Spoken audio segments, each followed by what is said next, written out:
안녕하세요. 10월 8일 뉴스 한첩입니다. 긴 연휴 잘 보내고 계신가요? 연휴에도 어김없이 주요 뉴스를 정리해드립니다. 서울 집값 파죽지세, 추가 규제 가능성 커져.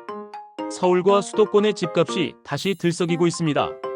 한국부동산원에 따르면 지난달 다섯째 주 서울 아파트 매매 가격은 전주 대비 0.27% 상승했습니다.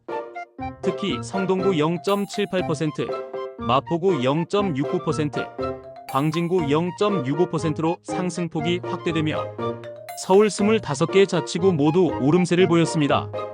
경기도 분당과 과천도 각각 0.97%, 0.54% 올라 강세를 이어갔습니다.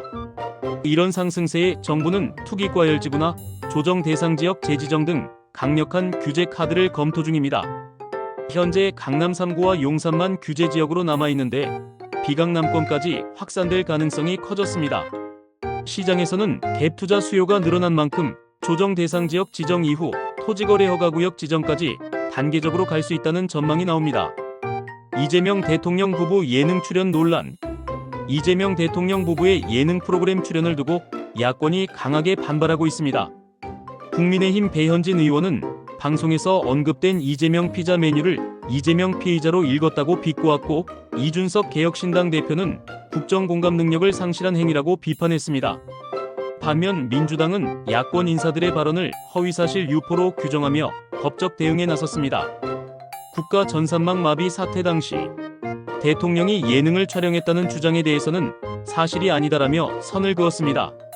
수원 아파트 지하주차장 전기차 화재 발생. 경기 수원시의 한 아파트 지하주차장에서 충전 중이던 벤츠 전기차에서 화재가 발생했습니다. 소방당국은 약 20분 만에 주부를 잡았고 인명피해는 다행히 없었습니다. 현재 화재 원인은 배터리 결함인지 배선 문제인지 조사 중입니다.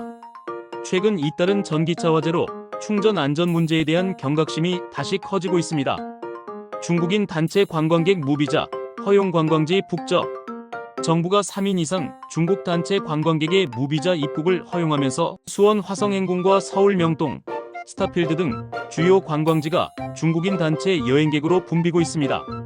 한복 대여점과 한식당 매출은 2배 이상 늘었고 화장품 매장은 중국 관광객으로 인산인해를 이루고 있습니다. 정부는 내년 6월까지 100만 명의 중국인 관광객이 추가로 들어오며 약 2조 5천억 원의 경제 효과를 기대하고 있습니다. 다만 불법 체류나 질서 훼손 우려도 있어 정부는 관리 강화와 환영 정책의 균형을 강조했습니다. 온 집안이 남성 불국을 올린 이수정, 검찰 송치. 국민의힘 이수정 수원정 당협위원장이 이재명 대통령의 두 아들을 비방하는 허위글을 올렸다가 검찰에 송치됐습니다.